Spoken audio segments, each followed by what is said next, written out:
انسانی حقوق کی معتبر عالمی تنظیم ایمنسٹی انٹرنیشنل نے اپنی تازہ ترین رپورٹ میں بھارت کے شفاق اور ظالم چہرے سے نقاب اتار دی ہے۔ ایمنسٹی انٹرنیشنل نے ہیومن رائٹس 2020-2021 کی اپنی سالانہ رپورٹ میں انسانی حقوق سے متعلق بھارت کا اصل چہرہ بے نقاب کر دیا۔ ایمنسٹی انٹرنیشنل نے مقبوضہ جموں و کشمیر میں شہری آزادیوں سے متعلق بھارتی دعووں کی کلائی کھول دی ہے۔ ایمنسٹی کا کہنا ہے کہ مقبوضہ جموں و کشمیر میں شہری آزادیوں اور مواصلاتی ذرائع پر پابندیوں کا سلسلہ جاری ہے۔ مقبوضہ جموں و کشمیر میں تعینات بھارتی فوجوں اور پولیس اہلکاروں نے ماورائے عدالت قتل و غارت گری کا سلسلہ جاری ہے، لیکن ان تمام معاملات میں بھارتی فوجیوں اور پولیس اہلکاروں کو استثناء حاصل ہے۔ رپورٹ میں کہا گیا ہے کہ مقبوضہ جموں و کشمیر میں بھارتی مظالم کا احتساب کا مطالبہ کرنے والوں کے گرد شکنجہ کسا جاتا ہے، جبکہ میڈیا کا گلا گھونٹنے کے لیے اس پر سخت پابندیاں مسلط کر کے خاموش کیا جا رہا ہے۔ ایمنسٹی انٹرنیشنل نے اپنی رپورٹ میں اس سلسلے میں 18 صحافیوں پر پولیس کی جانب سے جسمانی حملہ یا انہیں تھانوں میں طلب کیے جانے کو بطور مثال پیش کیا ہے۔ ایمنسٹی کا کہنا ہے کہ 2020 میں جب مقبوضہ جموں و کشمیر میں بھارتی حکومت کی جانب سے ایک نئی میڈیا پالیسی متعارف کروائی گئی تو اس میں اختلاف رائے کو دبانے کے لیے مزید کوششیں کی گئیں۔ رپورٹ میں کہا گیا ہے کہ بھارتی حکام کی جانب سے تنظیم کے بینک اکاؤنٹس پیشگی نوٹس کے بغیر منجمد کیے جانے کے بعد ایمنسٹی کو بھارت میں 30 ستمبر 2020 میں اپنا کام کاج بند کرنے پر مجبور کیا گیا۔ رپورٹ میں کہا گیا ہے کہ بھارت میں پرامن احتجاج اور ناقدین کو خاموش کرانے کے لیے مودی حکومت نے بھارت بھر میں غیر قانونی پابندیوں کا سہارا لیا۔ پورے بھارت میں انسانی حقوق کے کارکنوں کو بغیر کسی الزام اور من مانے مقدمات کے تحت اکثر گرفتار کیا جاتا رہا۔ ایمنسٹی انٹرنیشنل کا کہنا ہے کہ بھارتی پولیس نے غیر قانونی طاقت کا استعمال کر کے شہریت ترمیمی بل CAA مخالف مظاہروں اور بھارتی حکومت کی جانب سے متنازع زرعی قوانین کے خلاف کسانوں کے احتجاج کو روکنے کے نام پر انسانی حقوق کی سنگین خلاف ورزیاں کی۔ ایمنسٹی نے CAA مخالف مظاہروں، کسانوں کے احتجاج اور دہلی مسلم کش فسادات سے نمٹنے کے دوران طاقت کے استعمال پر بھارت کی شدید مذمت کی۔ ایمنسٹی کا کہنا ہے کہ فروری 2019 میں دہلی میں ہونے والے مسلم کش فسادات کے دوران دہلی پولیس نے حملہ آوروں کا کھلے عام ساتھ دینے کے علاوہ معصوم لوگوں کو دوران حراست بدترین تشدد کا نشانہ بنایا۔ انسانی حقوق کا آفاقی منشور United declaration of human rights اقوام متحدہ کی تصدیق شدہ دستاویز اور قرارداد ہے جو 10 دسمبر 1948 کو فرانس میں منظور کی گئی۔ اس قرارداد کے دنیا بھر میں تقریباً 375 زبانوں میں تراجم شائع کیے جا چکے ہیں، جس کی بنیاد پر اس دستاویز کو دنیا بھر میں سب سے زیادہ تراجم کی حامل دستاویز کا اعزاز حاصل ہے۔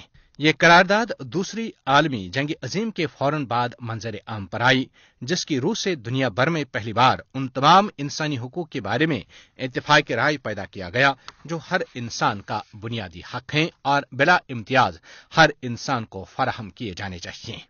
اس قرارداد میں کل 30 شقیں شامل کی گئی ہیں جو تمام بین الاقوامی معاہدوں، علاقائی انسانی حقوق کے آلات، قومی دستوروں اور قوانین سے اخذ کی گئی ہیں۔ انسانی حقوق کا آفاقی منشور انسانی حقوق کا بین الاقوامی بل کا حصہ ہے، جس میں اس حصے کو لازمی جبکہ دوسرے 2 حصوں یعنی عالمی معاہدہ برائے معیشت، سماج، ثقافت اور عالمی معاہدہ برائے عوامی و سیاسی حقوق کو اختیاری قرار دیا گیا ہے۔ 1966 میں اقوام متحدہ کی جنرل اسمبلی نے اتفاق رائے سے انسانی حقوق کے عالمی بل کے مؤخر ذکر 2 معاہدوں کو منظور کیا، جس کے بعد اب تک اس بل کو انسانی حقوق کے بارے میں ایک مکمل دستاویز قرار دیا جاتا ہے۔ بھارت بھی انسانی حقوق چارٹر پر دستخط کرنے والوں میں شامل ہے، لیکن بھارتی حکمران انسانی حقوق کو پاؤں تلے روندنے میں کوئی آر محسوس نہیں کرتے۔ اور جب بھارتی مظالم کو بے نقاب کیا جاتا ہے تو ایمنسٹی جیسی عالمی تنظیم کا بھی گلا گھونٹا جاتا ہے۔ اس کی بنیادی وجہ ایمنسٹی انٹرنیشنل نے بھارتی دارالحکومت دہلی میں فروری 2019 میں ہونے والے مسلم کش فسادات کے دوران پولیس کی جانب سے انسانی حقوق کی سنگین خلاف ورزیاں سامنے لائیں۔ انسانی حقوق کے لیے آواز اٹھانے والی بین الاقوامی تنظیم کا کہنا تھا کہ دہلی پولیس نے مظاہرین پر بدترین تشدد کیا، حراست میں لیے گئے افراد پر مظالم ڈھائے اور مسلح ہندو انتہا پسندوں کے ساتھ مل کر فسادات میں بھرپور حصہ لیا۔ भारत में फरवरी 2019 के दौरान ये मुस्लिम कुश फसादात उस वक्त और रौनमा हुए जब शहरियत के मुतनाज़ा कानून के खिलाफ पूरे भारत में एहतजाज और मुजाहरे हो रहे थे। इन फसादात के दौरान 52 से जायद अफराद मारे गए थे। एमनेस्टी का कहना है कि इन तमाम फसादात में भारतीय मुसलमान बदतरीन सूरत-ए-हाल से दो चार रहे। एमनेस्टी ने यह भी अपनी रिपोर्ट में कहा कि मुसलमानों के घरों को कैसे चुन चुन कर जलाया गया और मुसलमानों को जय श्री राम के नारे लगाने पर मजबूर किया गया, लेकिन आज तक दिल्ली पुलिस के खिलाफ कोई कार्रवाई नहीं की गई। एमनेस्टी की रिपोर्ट में कहा गया है कि इन हमलों का बड़ा हदफ मुसलमान थे। रिपोर्ट में कहा गया है कि ये फसादात अचानक पेश नहीं आए। इनमें कत्लेआम और जख्मियों के एतबार से हिंदुओं के मुकाबले में मुसलमानों को 3 गुना ज्यादा नुकसान पहुंचा। मुसलमानों की जान, माल और कारोबार बुरी तरह मुतासिर हुए। हिंदुओं की रिहाइश गाहों और इमारतों को सिरे से छुआ तक ही नहीं गया। शहरियत तरमीमी बिल को उसके नाकदीन मुस्लिम मुखालिफ कहते हैं, जिसकी मंजूरी के बाद पूरे भारत में बड़े पैमाने पर मुजाहरे हुए।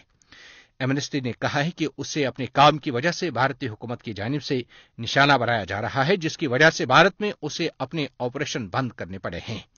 एमनेस्टी इंटरनेशनल भारत में सीनियर रिसर्च डायरेक्टर रजत खोसला ने बताया कि उन्हें भारतीय हुकूमत की जानिब से बड़े पैमाने पर हरासानी का सामना रहा, जिसमें मुनज़्ज़म तरीके से किए जाने वाले हमले, धमकियां और हरासानी शामिल हैं। इस सब की वजह एमनेस्टी का भारत में इंसानी हुकूक के लिए काम है और साफ बात है कि भारतीय हुकूमत हमारे सवालात के जवाब नहीं देना चाहती, चाहे वो दिल्ली फसादात में एमनेस्टी की तहकीकात हों या मकबूजा जम्मू व कश्मीर में आवाजें दबाने की कोशिशें। एमनेस्टी ने अपनी रिपोर्ट में दावा किया था कि दिल्ली पुलिस ने फरवरी 2019 में होने वाले फसादात के दौरान इंसानी हुकूक की संगीन खिलाफ वर्जियां की।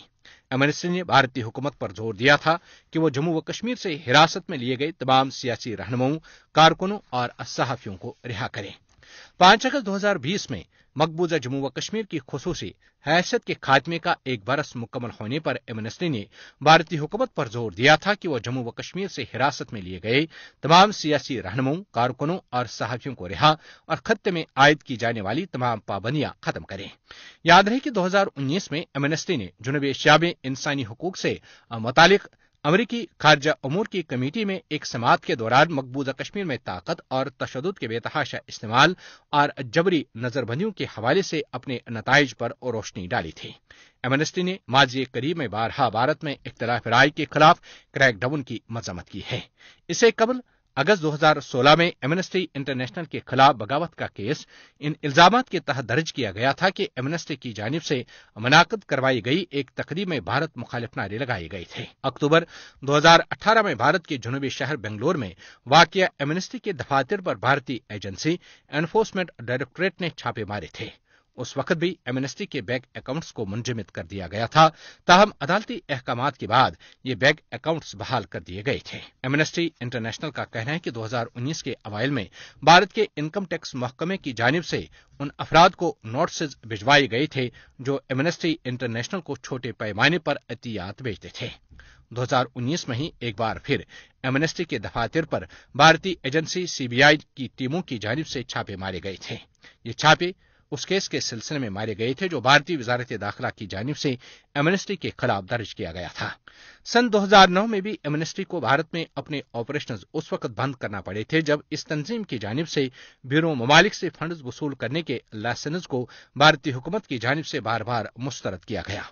उस वक्त भारत में कांग्रेस बरसर इक़्तिदार थी, जो कि अब अपोजिशन में है। रजत खोसला कहते हैं कि एमनेस्टी इंटरनेशनल 70 से जायद ममालिक में काम करती है और रूस वो आखिरी मुल्क था जिसने सन 2016 में एमनेस्टी इंटरनेशनल को अपने ऑपरेशंस बंद करने पर मजबूर किया था।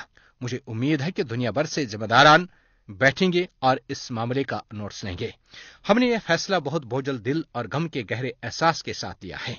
क्या दुनिया यूं ही भारतीय मजालिम पर खामोश तमाशाई बनी रहेगी?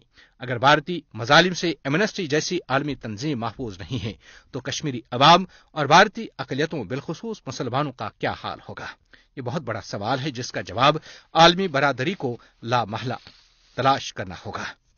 भारत बैनुल-अक़वामी मुआहदों की खिलाफ वर्जी करने वाला महज़ब दुनिया के लिए एक बहुत बड़ा चैलेंज है। आलमी बरादरी को बहर सूरत भारत को इंसाफ के कटहरे में खड़ा करके उसे इंसाफ से भागने नहीं देना चाहिए ताकि इंसाफ के तकाजे पूरे किए जा सकें। तबसरा खत्म हुआ।